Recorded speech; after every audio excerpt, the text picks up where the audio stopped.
Hey students, welcome to my channel Effortless Physics. So now we are continuing with the MHT-CET 2019 MCQs. So the question is, photoelectrons are obtained by irradiating zinc with radiation 3100 astronomic unit in order to increase the kinetic energy of the ejected photoelectron. यानी हमने किसी surface पे zinc surface है जिसमें हमने ये वाले radiations डाले, हम चाहते हैं कि उसकी काइनेटिक एनर्जी बढ़ जाए, तो हमको क्या करना पड़ेगा? काइनेटिक एनर्जी का किसके साथ रिलेशन है?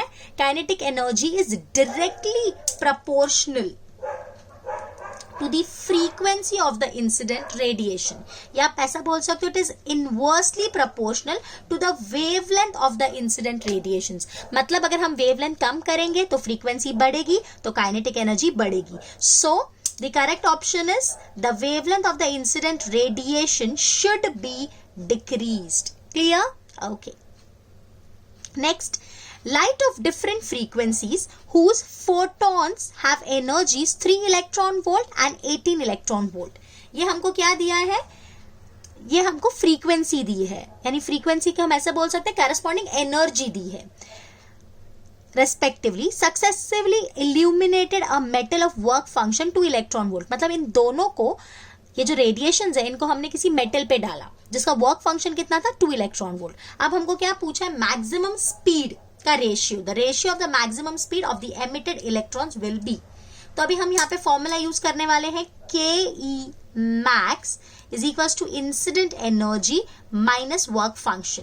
तो क्या हो जाएगा? KE1 bye KE2 is equals to, ये कितनी एनर्जी है? 3 electron volt minus 2 electron volt upon 18 electron volt minus 2 electron volt. तो हमको कितना मिला? 1/16. बट हमको इसका रेशियो नहीं पूछा है, हमको वेलोसिटीज का रेशियो पूछा है. मतलब half m v1 square by half m v2 square. जैसा कि आप देख सकते हो यहाँ पे हाफ m कैंसिल हो गया, तो हमको क्या मिला? v1 square by v2 square is 1/16. So v1 by v2 is 1/4. So is it easy? Yes, is it? Okay, so moving ahead. So the next question is question number 8. A metal surface is illuminated by light of given intensity and frequency to cause photoemission. मतलब हमने किसी metal पे कुछ intensity डाली और frequency डाली जिससे उससे फोटो एमिशन मतलब इलेक्ट्रॉन्स बाहर आए.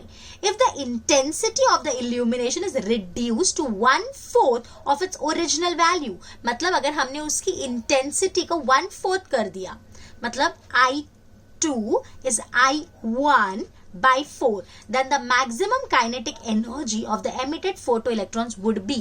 तो काइनेटिक एनर्जी पे क्या इफेक्ट आएगा? वापस वो आपको टेबल याद है, मैंने आप लोग के साथ डिस्कस किया था कि काइनेटिक एनर्जी को चेंज करने से, इंटेंसिटी को चेंज करने से काइनेटिक एनर्जी पे कोई भी चेंज नहीं आता. Means it is independent. So the correct option will be unchanged, that is B. Okay. Next, when certain metal surface is illuminated with light of wavelength lambda, the stopping potential is V. When the same surface is illuminated by light of wavelength 2 lambda, the stopping potential is V/3. The threshold wavelength for the surface is, this is the similar question I should say. बिल्कुल ऐसा ही 2019 में एक और question हमने already solve किया था पिछले video में. यहाँ पे हमको पता है वर्क फंक्शन सेम है, तो हम लिख सकते हैं hc/λ0 is equals to hc/λ minus EV. This is for case 1. Case 2 के लिए hc/λ0 is equals to hc/2λ minus EV/3. So let this be equation number 2. तो अगर हम 1 और 2 को दोनों को अगर हम कंपेयर करते हैं तो यहाँ पे हमको क्या मिलेगा? hc/λ minus EV is equal to hc/2λ minus EV/3. अब हम थोड़ा सा रीअरेंज करते हैं, ये hc/2λ को ये साइड लेके आते हैं, EV को वो साइड लेके जाएंगे, तो ये हो जाएगा hc/λ 1 minus half is equals to EV minus EV/3. Okay, तो ये क्या हो जाएगा? hc/λ half is equals to EV/3.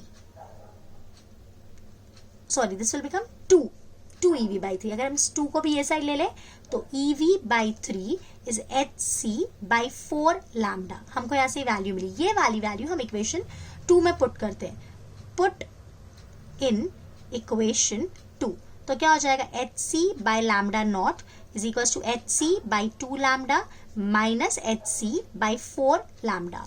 अगर आप देख सकते हो तो यहाँ पे HC सब साइड से कैंसिल हो गया, तो हमको क्या मिला, 1/λ0 is equals to 2/4 lambda minus 1/4 lambda. So 1/λ0 is equals to 1/4 lambda. So lambda naught is 4 lambda. Okay, so again this is a easy question but थोड़ा सा lengthy था, इसमें थोड़ा सा calculation involve है. Okay, now moving ahead, the energy of a photon having frequency nu is E is equals to h nu, and the momentum of the photon having wavelength lambda is P is equals to h by lambda. From this statement, one may conclude that the wave velocity of the light is equal to. ये है तो easy, but थोड़ा सा बच्चों के confuse हो सकता है. जैसे आपको E कितना दिया है, E is given as h nu, और P हमको क्या दिया है, h by lambda. अब हमको कंफ्यूजन होता है, हमको क्या करना चाहिए, तो यहाँ पे अगर हम दोनों को डिवाइड कर लेते हैं तो हो जाएगा E by p is equals to h nu by h by lambda. तो आप देख सकते हो एच एच कैंसिल हो गया, तो ये हो जाएगा nu lambda. So E by p is equals to nu lambda which is equals to the velocity. तो हमको डायरेक्ट यहाँ पे वेव वेलोसिटी क्या आते दिख रही है, E by p. So the correct option is b. अगर आप में से किसी बच्चों को कंफ्यूजन हो रहा था कि ये वाला एमसीक्यू कैसे करना है, तो आप एक और वे में कर सकते हो कि आप इसको सारे सॉल्व करके देख सकते हो, या तो मैं इसका एक और मेथड आपको बता देती हूँ कि आप इसको एक और वे से सॉल्व कर सकते हो. आप इसको डायमेंशन वाइज भी सॉल्व कर सकते हो कि अगर आप इसका डायमेंशन निकालो, इसका डायमेंशन निकालो, इसका डायमेंशन निकालो और इसका डायमेंशन निकालो, और वेलोसिटी के बराबर जिसका डायमेंशन आ रहा है वो हमारा राइट आंसर होगा. जैसे एनर्जी का डायमेंशन आपको पता होगा, जूल है. जूल को हम क्या लिख सकते हैं, force into as an work is force into displacement, तो इसको हम लिख सकते हैं न्यूटन मीटर. और मोमेंटम का आपको पता है, इसको सॉल्व करके भी आप ऐसे ऑप्शंस निकाल सकते हो. ठीक है, okay. So the next question is the 11th question. When photon of energy h nu falls on a metal surface of work function W0, photoelectrons of maximum kinetic energy K are ejected. Okay, if the frequency of the radiation is double, the maximum kinetic energy of the ejected photoelectrons will be. यहाँ पे काफी बच्चे mistake कर देते हैं, मैं mistake बताती हूँ वहां पे हो भी क्या सकती है. सबको ऐसा लगता है कि K है, फ्रीक्वेंसी डबल कर दिया तो ये भी 2K हो जाएगा, बट ये आंसर नहीं है. ओके, यहाँ पे देखो पहले हमने h न्यू डाला, तो h new is W0 plus K. Okay, तो K कितना आ गया, h न्यू, ये वो साइड जाएगा माइनस W0. उसके बाद हमने यहाँ पे क्या किया है, यहाँ पे हमने फ्रीक्वेंसी को डबल कर दिया. सो केस 2 की अगर हम बात करते हैं, so it is 2h nu is equal to W0 plus K2 नाम दे देती हूँ मैं इसको.